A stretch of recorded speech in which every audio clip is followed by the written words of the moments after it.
Okay, good morning. I want to talk about different exotic types of shofars today. We said we were going to talk about, I think, rhino horns and elephant tusks. So, spoiler alert, those are not kosher for shofar, obviously. There are a lot of different varieties that are worth discussing, but in particular, I want to talk about the Yemeni shofar. I'm sure everyone's seen it. Today they sell them in every regular Svarim store. Those long shofars that have like 2 or 3 coils in it, like it wraps 2 or 3 times. The Yemeni kahilas, a lot of them still blow those shofars in Rosh Hashanah. Otherwise, you generally see them by mostly the people who think they're Mashiach or something like that, walk around with those Tekabah shofar, Gadol shofars. Otherwise, you don't see them much in shul. If you go to a regular shul, you're going to see pretty much the same shofar everywhere you go. So I want to talk about those shofars and the regular shofars and the different minhagim involved.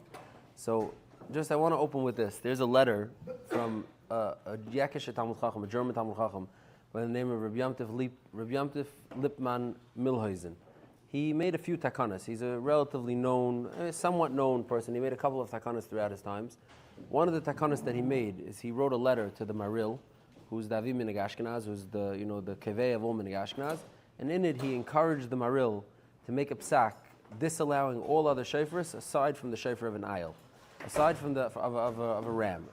He wanted them to ban all other shofars except for the shofar of a sheep, of a ram's horn. Now, what was his rationale for this? So Rabbi Yamtiv Lipman, he writes a small tshuva, you could call it, describing the different shittas of Rishonim as to why the shofar of an ayil is more preferred than other shofaris. And then in there he writes like a scandalous story from a 1300 scandal. He writes there was a Goyish shofar maker who lived in a city called Rapport. I don't know exactly what that is. The guy Utan, who lived in Rapport, he said, I wasn't able to track this fellow down, who was the primary shofar maker of the whole area, and everyone would go buy their shofars from him, he says. And eventually, some of the Rabbanim in the city of Rapport did like an expose, and they dug into Utan's business, and they found that Utan was not selling any ram's horns. Utan would buy ram's horns or procure ram's horns, and then he would swap them out for goat's horns, which are cheaper, more brittle, and less good. And he would make shofars out of cheaper goat horns and pass them off to the Jewish kehillah, so that every kehillah in that area, in that vicinity, was using goat horns instead of ram horns. And he says, therefore, I think it's the time, he says, that we should make a gzeira takana, that nobody should use horns unless they're ram horns. That's the only horns that should be used, and he wants to make such a takana. And it's not clear from this letter that's published over here, but it's supposedly he got the Maril on board, and the Maril makes a gzeira that only ram's horns should be used, and primarily today, ram's horns are the horns that are used for shefaris. Now, if you look in Shulchan Aruch and Siman Tavkuf Pei Vav, the Shulchan Aruch says that it's certainly lechatchila to use the shofar of a ram, but the Shulchan Aruch does not say that it's usher to use other horns. So he was successful in getting this to be popular, but lav dafka is the halacha like him mamish. Now, where the shtal zechais in a very interesting way is Yemen. Now, just to back it up a little bit over here, there's a famous letter from the Rambam called Igeres Teiman. Now, this is a letter that in 1172, in the 1160s, the Rambam was living in Morocco, in Fez, Morocco. If anyone's been to Fez, there's a house they call the Rambam's house. Whether it is or isn't, you could decide. You could go there, and the Rambam was living in Fez. Eventually, there was some persecution of the Jews there, and the Rambam moves to Egypt, to Fustat, to Old Cairo, and he becomes the Sultan's like doctor. Now, Yemen, at that time, was part of the Sultan of Egypt's territories. I don't know how directly he ruled over it, but it was part of the Sultan of Egypt's territories. Now, because of that, the Rambam was, so to speak, the go-to Rav for Yemeni Jews to write to.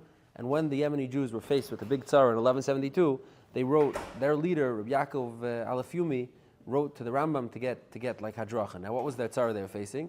Is basically they were in the middle of great persecutions, and during the persecutions, a guy got up and said that he started off by being the Navi, and then later on he transitioned to being Mashiach, and he had a very interesting presentation of Mashiach. He was like a crypto-Islamic Jew. He believed there was rayas from the Psukim that Muhammad was a Navi, and he brings a whole bunch of rayas from different Psukim about how certain parts of the Islamic faith are true, and he was like blending Islam and Judaism and saying that he's going to be Mashiach and everything's going to change under him.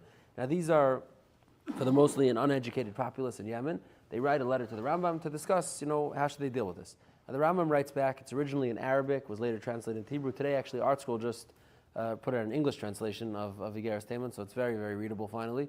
And the Rambam writes back. It's 4 prakim, and in the first parak, the Rambam describes what Yahadus is, what Jews are, etc.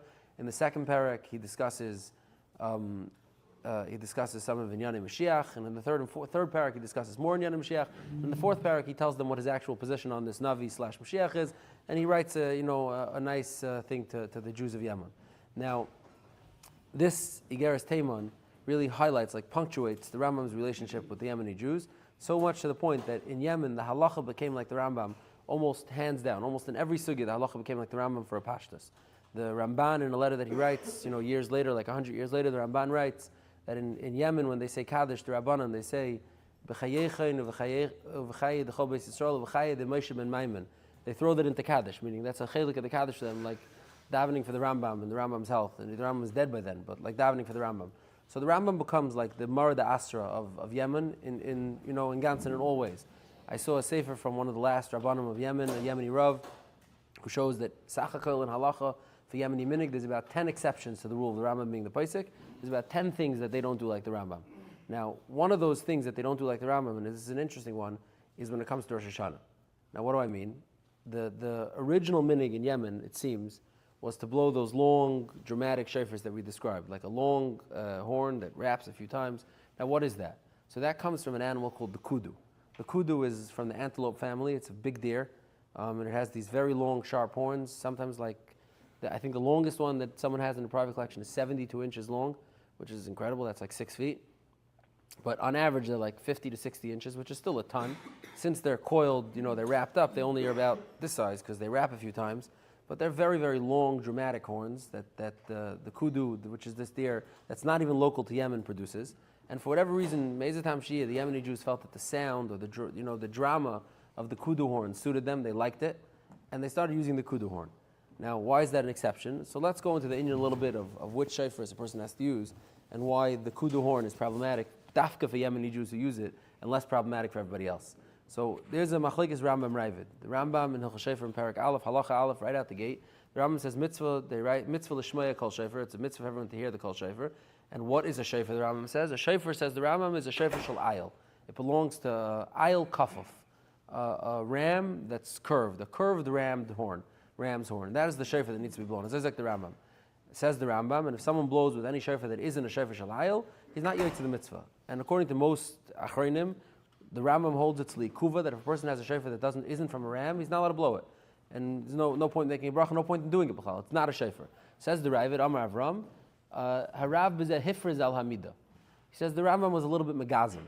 I'm asking that a shofar shel ayil is the prototypical shofar, it's the l'chatchil dik shofar, but the Rambam was hifriz al hamida, the Ravid says. Why? Because b'diavad you yoytze with any shofar. As long as it's a shofar that's from we'll see, as long as it's a kosher shofar, whatever the criteria are, you yoytze with any shofar, it doesn't need to be a shofar shel ayil. That's what the Rambam, that's what the Ravid says. Now say the Neisei Kelim, the Kesef Mishnah.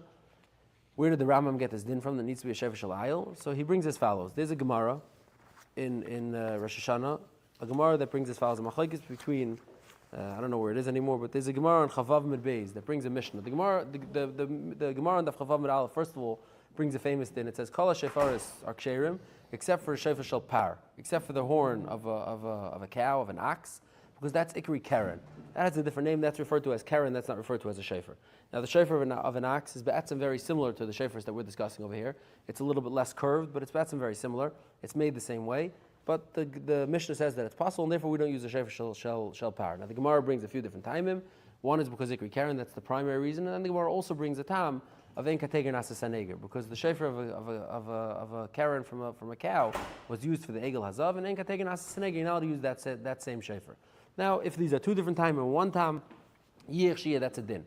Then the Mishnah follows up with another machlekes. The Mishnah brings a machlekes between Rabbi Yehuda and here's the Mishnah. Chavav Beis. The Mishnah says as follows: Shofar shel Rosh Hashanah shel Yoel Pashut. The first mandam of the Mishnah says the shofar shel Rosh Hashanah is of Yoel Pashut. Now, a Yoel Pashut, according to most, is an ibex. It's like a goat, and their shofars are like they're longer than a shofar of a ram, but it's just like a not like a half circle, but like almost a half circle. It's like just a nice angle of a shofar. That's the shofar of a Yal Pashat. That's the first mandam of the Mishnah. Then Rabbi Yehuda comes at the end of the Mishnah. Rabbi Yehuda says, Rosh Hashanah taikim b'shel scharim b'yivelos b'sheyelim. Rabbi Yehuda says, on Rosh Hashanah we use a ram's horn, on Yovel we use a female sheep's horn. That's Rabbi Yehuda's shita. Now the Gemara brings that the halacha is like Rabbi Yehuda. We bring rayas, and the Gemara explains why is because in Rosh Hashanah kameh the kafif tvei adif. The more kafuf and bent over a person is on Rosh Hashanah, the better it is. So therefore, to symbolize that, the shofar that we use is the shofar kafuf, or bent over shofar. Now, which is the shofar shel ayil? This is the din, and says the Kesef Mishnah. From here, the Rambam understood that this machlekes of Yehuda and Tanakama was likuva, and the Yisrael of Yehuda, which the Gemara says we paskin like, is saying that we use the shofar kafuf. And kameh the kayif tvei adif, it's even better. So that's the halach, and you're only allowed to use the shofar of an ayil that's kafuf. Now, additionally, there's a Gemara on Daf Tesvav that says something similar. The Gemara on Tesvav says, as follows: Amar Kodesh Baruch Hu tikka lefanu b'shofar shel ayil. You're supposed to blow in front of me with the shofar shel ayil, kadei she'esker lechem akedas Yitzchak ben Avram, so that I should remember for you the aked of Yitzchak ben Avram. So there's a second inyan of the schus that's applicable to blowing from a shofar shel ayil, is that it's maske the akeda.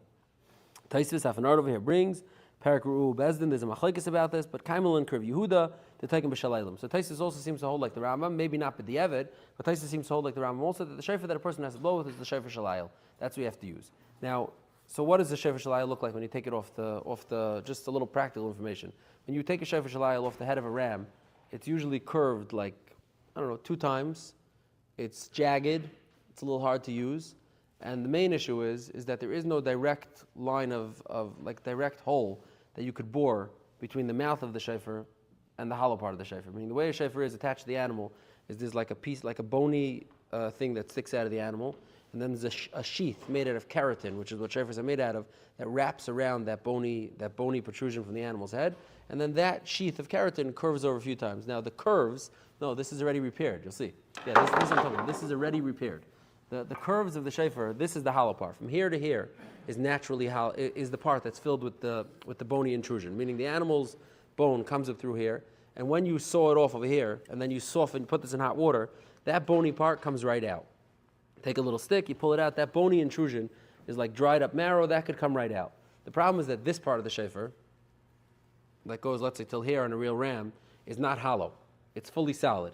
This is the part that you have to bore a hole into. And the problem is that when the shofar comes off an animal's head, it comes off this way, it's horizontal, and it curves, this part over here would continue, let's say, out till here, and curve 1 or 2 more times. So when you take this thing off the animal's head, there is no way to bore a hole through this, which is now protruding, let's say, here, circling 2 times, to bore a hole from that to the part that's now hollow when you take out the bony protrusion. Now to fix this problem, what every shofar maker does, and if you remember old shofars, like in old young Israels when we were younger, the shofar looked even more dramatic than this. It would be like hooked down and then just like a tiny curve at the front. You remember like the old shofars, like hooked down and tiny. What they do is they take the shofar, they soak it in the temperature, the water has to be the right temperature, whatever the temperature is, they soak it, they remove it, and the shofar becomes very soft and malleable. This is a shofar that's been played with. This is not how it looked on the ram's head, whichever ram it came from. All the shofars that we have today are adjusted. They're malleable. They put them in hot water. Shofar seems super hard, when it's room temperature, but at the right temperature, it's very easy to bend it.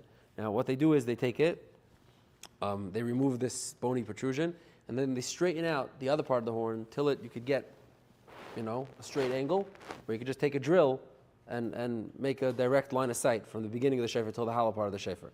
Now, that's a standard, ram's horn that they do. Now, there are those who say that the sound of a shofar that we're looking for is a natural shofar sound, and even though kolak koilas are kosher by a shofar, but there is a Gemara that talks about turning a shofar inside out, where it says that the coil would be affected.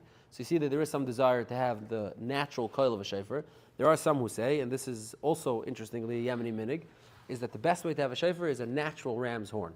Take it how it is off the animal, through Bekoshi Gadol, manage to bore a hole through. You have to use some sort of like repeated pipe cleaner, like a metal pole to poke a hole through, make a hole, and use a natural shofar with all its curves. Is the only way. And the Yemeni minig in the Kehilas of Yemen that don't use the Kudu, that's the shofar that they use. They use a natural ram's horn. This horn is also polished. Horns on the animal are generally much more imperfect than this. It's like polished and shined, and these shofars are worked on a lot. Now, originally what they would do is that they would leave just a tiny bit. Now today we're more machmer, and they fixed it, and the shofar does have a nice curve in it also, meaning they make sure to leave at least one nice curve in the shofar instead of taking all the curves out. But now, there is a Yemeni minhag that says to use an unvarnished shofar shalayil, a proper horn, and Rabbi Yosef Kapach, who was one of actually the translator of some of the Rambam stuff, and one of the last, real Yemeni Rabbanim, he was very mocked, but he wrote a whole tshuva about this, and because of him, a lot of the shofar market was like fixed, and people started using a little bit more natural shofars. Now, where did he come to use this if the Yemeni minhag we're saying is to use a kudu? So there was a big fight over shofars in Yemen in the early 1900s. We mentioned when we talked about the Zayar, about the group in Yemen called the Dardeim, whatever, the anti-Kabbalah, Now, what's interesting is that they were anti-Kabbalah, but they were very pro-Mesorah. And the Mesorah of Yemen was always to do Rambam. And one of the things that they chose to fight about, that they held was like a good thing for their side, was to go after the Kudu shofar and say, a Kudu shofar is not a good shofar, that's not an appropriate shofar. Use a shofar like the Rambam says, a shofar shalayil. And they wrote, Rav Yichya Kapach, who's Rav Yosef Kapach's grandfather, wrote a letter to Rav Kook, where he tried to get the Bezdin of Eretz Yisrael to sign on to an Isser of Kudu shofars in Yemen, and he tweaked the information a little bit. He said that the other side doesn't use, they're using cow shofars. He said the Kudu is a type of cow. Now, that's not really true. The Kudu is a deer, it's a chaya, it's not a cow. But that's what he said. And in any case, it was like a big fight in Yemen about which shofar to use. So the camp of the Kapach family camp and those camp, they're the ones who use unvarnished ayil shofars. And actually, through their commitment to unvarnished ayil shofars, to adhere to the Rambam Shita, which is not likuva, they caused everyone to have a little bit of a better shofar. But now let's just go back to the kudu shofar for a second. So the kudu shofar has no real milas in Hilchas shofar. Its milas are all just like the way it looks. It's very nice, it's big, it looks very impressive, it makes a very deep, roaring sound. It's mitaka be'ir, mila yechrad, takab shofar gadol. It has all those connotations attached to it, but it has no real chumras in Hilchas shofar. It's a deer shofar. Now, and according to the Rambam, it's not even kosher. So why do they use it? Why is this the exception there? So Reb Michal Stern, he wrote to Shlomo Machpod, who was the Yemeni Rav in Bnei Brak, and he asked him, what's the pshat that the Yemeni Kehillah uses the kudu shofar? To which he replied, and this made some Yemenites very unhappy, is that it was Amaratzim in Yemen who decided that they liked the shofar better, and this just became popular. There's no reason. If you could do anything to get rid of it, go for it. That's what he wrote, Shlomo Machpod. Now, other Yemeni Rabbanim say other things, but Pashtus, it seems that the way that the shofar became popular is that there are not so many domestic rams and sheep of high quality in Yemen. It's a goat and lamb, goats and those type of animals that are more common there, and they don't have such a good industry of rams, and therefore to get a high quality, a sheep head like a ram was hard to find, and therefore these were more widely available, so they started using kudu. Now, here's a few nakudas that I want to discuss in the use of the kudu. So nakuda number one that we said is problematic is that it goes connected to the Rambam Shita. The Rambam says it has to be shalayil only of a ram's horn, and the kudu is not a ram. The kudu is a deer. Okay, that's problem number one for the Yemeni, which comes out of that ironically, it's the only people in the world who it's really, really not lachatchila for them to use the kudu is the Yemenites. The ones who use it are the ones who it's very not lachatchila for, because they're really kafaf to the Rambam's minhag. The Rambam holds this is not allowed. Everybody else who's not kafaf to the Rambam's minhag, who follows the Shulchan Aruch, in Shulchan Aruch it says l'chatchila to use an ayil, but if you don't, you could use anything. So a kudu is perfectly fine. So it's ironic that the people that use it are the people who shouldn't be using it, and the people who don't use it are the people who could be using it. Now, but there's a few more issues that I wanted to raise over here that are just interesting with the shofar of the kudu. So issue number one is as follows. There's a din. The Ramah in Siman Tavkuf Pehei and Sif Beis brings down something interesting. He says that when you hold the shofar, you should try to point the shofar up. That's what he says. Azezek the Ramah. Now, one of the things that the shofar makers do when they make shofars today is they make sure that it's easy for the mouth hole, the blowhole, to be aligned with the shofar being up. A natural ayil doesn't always end up like that. It could be facing in any direction. They try to make sure that a standard shofar, it's not hard to make it up. An older shofar that wasn't well designed could sometimes be hard to get this top to point up. As the Ramah says, he's supposed to point it up.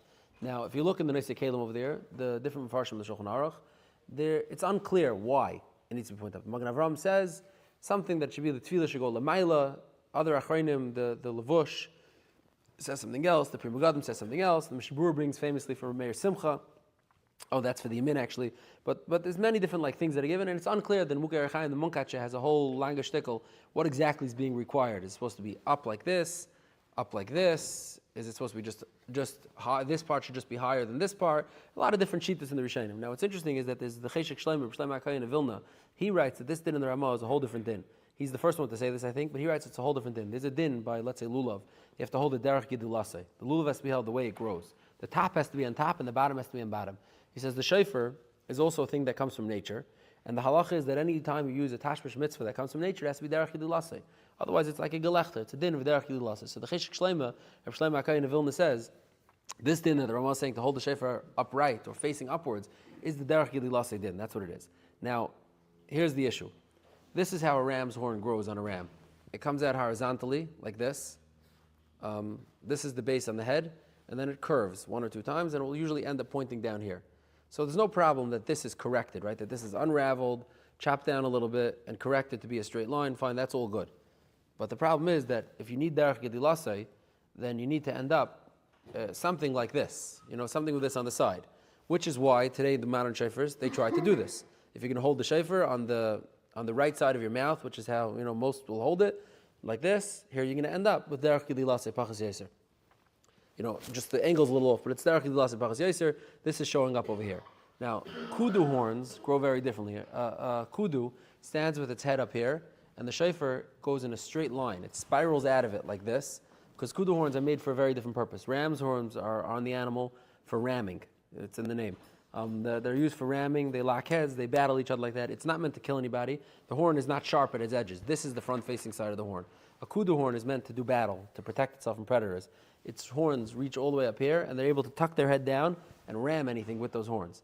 So now the problem is if you take a kudu horn off the head of an animal, I wish we would have had a kudu horn here, and you start blowing with it, it's impossible to have it be derech gidulasei. The only way to have it be derech gidulasei would be to blow straight down. Like to hold the shofar all the way up here, and you're talking about a 50, 60-inch shofar, direct it straight down to the ground and blow like that. Now, I've never been to a Yemeni shul in Rosh Hashanah, but I'm pretty sure that's not how that's not a way to blow a shofar. You need to blow it. So the kudu horn has this like other zaytige problem of derech gidilasei that's not addressed b'chlal. Now, you could say, and many achronim do say, that derech gidilasei that the Shlomo HaKayin is wrong, and derech gidilasei is not a necessity by shofar because shofar is not even a tashmish mitzvah. A shofar, when you're done with it, could go in the garbage. A shofar is not shemus. Tashmish mitzvah, things that are like, actual chefza shel mitzvah, there it makes sense to say it has to be derech gidilasei. A shofar is just a chetimtza for the mitzvah. The mitzvah is l'shmaya kol shofar, like the Ramah says, and the famous Briskarav, and etc. It's the mitzvah l'shmaya kol shofar. It's not a tashmish mitzvah itself, and therefore it doesn't have this din. But if it does have this din, that's another chesaron with the shofar shel of a kudu. Now, a third chesaron with the shofar of a kudu, and this is an interesting one, is as follows. The Ramah in Sim Tavkuf Pehei, in Sif Aleph, at the end of the Sif, the Ramah brings an interesting din. I'm sorry, in Tavkuf Pei Vav. Ramah says, shofar mi behema tmeya, a shofar that comes from an animal that's tamei, pasul, is pasul. Azayzak the Ramah. Now, the Ramah is coming from a Ran in Rosh Hashanah, in the third parak, that seems to say this, that a shofar that comes from a treifa animal is pasul. Now, here's the issue. The issue is that there's a Gemara in Chulin that says that Rav Daisa says, any animal, kol sheyeshnoi karnayim yeshlei tlafim. Any animal that has horns has split hoofs, has hoofs. Which means that any animal that's, and Chazal also say that any animal that has hoofs chews its cut, except for the exceptions that we know. So, that there is no such a thing as an animal that has a karen, an animal that has a horn, that isn't a kosher animal. So what in the world is the Ramah referring to, that he's coming from this Ran? Now the Ber Agoyla, the Rav Moshe Ravkish, the Goyin Zayda, asks this kasha. He says, Hiksha she'eri harav Rav Mordechai Kreshnik, Mehadatnam benida parak vav, kol sheyesh le karnayim yesh le tlafim, umash masham de kuli almahu. Everybody agrees, it's not just Rav Dais, even though Rav Dais is the man Amar, he's not the only one who holds it, and everybody holds that anything that has a horn is kosher. There's no behemoth meya. So what is this Ramah talking about? What is this din that the Ramah is quoting from Iran to say that a shofar that comes from an animal that some is no good? There's no case for this. There is no hechatemtza for this. It says v'nira lanias daiti, the Irish yildasi behemoth meya v'hayotzim and atame tame. We're talking about an animal like a crossbreed, some sort of very, very favar in a case where a kosher animal gave birth to a treifa animal and it has some characteristics of the kosher animal. It has a horn. It's really a camel with horns, and therefore that animal, you can't use those horns for shofar. That's what the what do you say? I don't know. This is what the Bar Agayla suggests is the case that's being referred to. Other Achronim, the Chavas Yair and Tshuva Chaf and the Pri Megadim and others, each one tries to say different terutzim. The Chavas Yair tries to suggest that tlafim doesn't dafka mean split hoofs, it means hoofs. they have hoofs. There could be animals that could be not kosher that have hoofs, but they still have horns. Now, the truth is that I don't think that science knows of an animal that has horns, what we would call keratin horns that we're talking about over here, that is a non-kosher animal. There's only one animal probably that has keratin horns that isn't a kosher animal, and that's a rhinoceros. The bony protrusion on the rhinoceros's nose, that long horn, is made of the same material. The outside is covered over by different stuff, but the inside, the core of that thing is made out of keratin, which is the same as all horn material. But the problem is that that's a halacha psuka already, that anything that doesn't have, we explained that a ram has something that comes off the body of the animal, like the bony protrusion, and then the horn is just a sheath. But the halacha says klar, and this is not a machlekes, that anything that's one solid mass of keratin, meaning there aren't an outside and an inside, is not kosher for a shofar. So a rhino, even though it has this horn of keratin growing on its nose, it's one big circle of keratin. It's a big block of keratin. Now, you want to know if you could take a drill and hollow it out and turn it into a hole? Yeah, you could, but that's possible for shofar anyhow. So again, the Ramah and the Ran, the Ran doesn't have anything to talk about. I mean, what's the case that he's talking about? Some wanted to suggest elephant tusks, because there's a pasuk in Yeshaya that refers to elephant tusks as keren. It calls it a keren in the pasuk in Yeshaya. But the Maisa, elephant tusks are not really horns, b'chlal, they're teeth. They're made out of they're ivory. They're made out of the same material as the teeth of the elephant, really, and they're just very long teeth. They're like the canines of the elephant world. So the kasha that the Baragal is asking, like, where's the overlap between treifa animals and shofar, and what's the need for this din, is a shvar din. Now, if you look in the Sharatzian over here, the Sharatzian brings down that maker, he says it's not even so clear that the Ran holds like this. He says if you look at the Ran, and I'll read you the Ran on the Ran on Daf Vav Beis and Daf Rif over here, the Ran says, Miu afagav de maskinon chutz mishal para, efshad dafka b'tahirim av tmeim loy. Maybe only tahirim, not tmeim. The Ran brings a raya from the Gemara in Shabbos, and then in the end he slugs up the raya and he says tzarachiyim. So the Ram's not even really sure if the din of needing a behemoth tahira is true by a shofar b'chlal. But the Ran suggests it, and the Ramah brings it. It's coming from the Maril brings it, and the Ramah brings it, so it becomes a din. And although it's hard to figure out what the case that it should be negated for, it's a din that exists. Now, what I was thinking, and I don't think this is true, but what I was thinking is something interesting. We spoke about this in the past once when we spoke about the zibu. There's a big shayla in the Paiskim if you need Messiah li kuva or not. Meaning we know that we eat animals that have simane tahira, simane kashrus, but they need a Messiah, right? Birds. Now the din where it says you need a Messiah is really by birds. Oif is nechal b'Messiah, that's a Gemara. As I paskin ben, oif is nechal b'Messiah. Because oifis have a much less comprehensive list. The simanim are less clear. Oif is nechal b'Messiah. Now we once spoke about this in the past. There's a big machlekes between the Pri Megadim and the Chayei Adam. If all animals need a Messiah too. Animals have clear simanim, they have clear simane kashrus, and there are many types of deer which are chaya, so they have different dinim in regards to chaylev, in regards to kisei adam, other halachas, but in regards to the permissibility of eating them, the kashrus of eating them, they're the same. They have clear simanim. Do they need to have Messiah to eat them or not?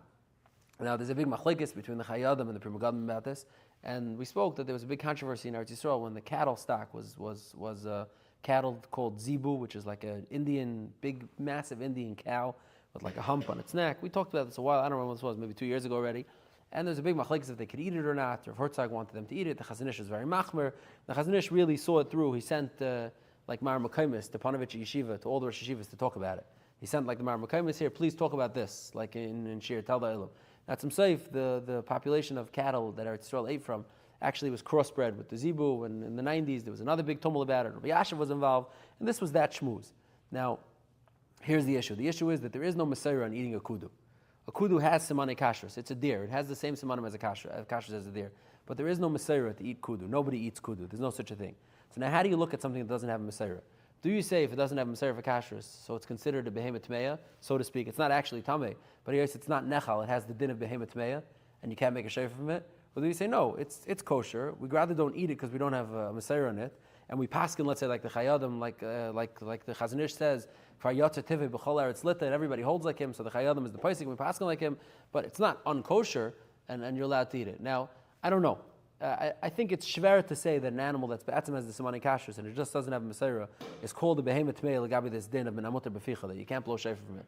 But I did see some people handling this shaila to say. Now, what's interesting to me is if you look in the Neisei Kelim and Shulchan Aruch over here, most achronim say that it's pashut that an avelo treifa is kosher for a shayfer, meaning a ram that's an avelo treifa is kosher.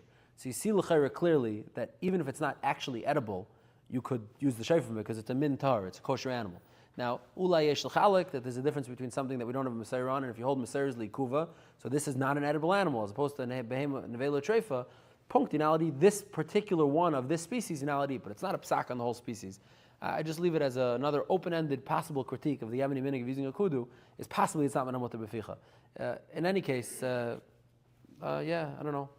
To be continued.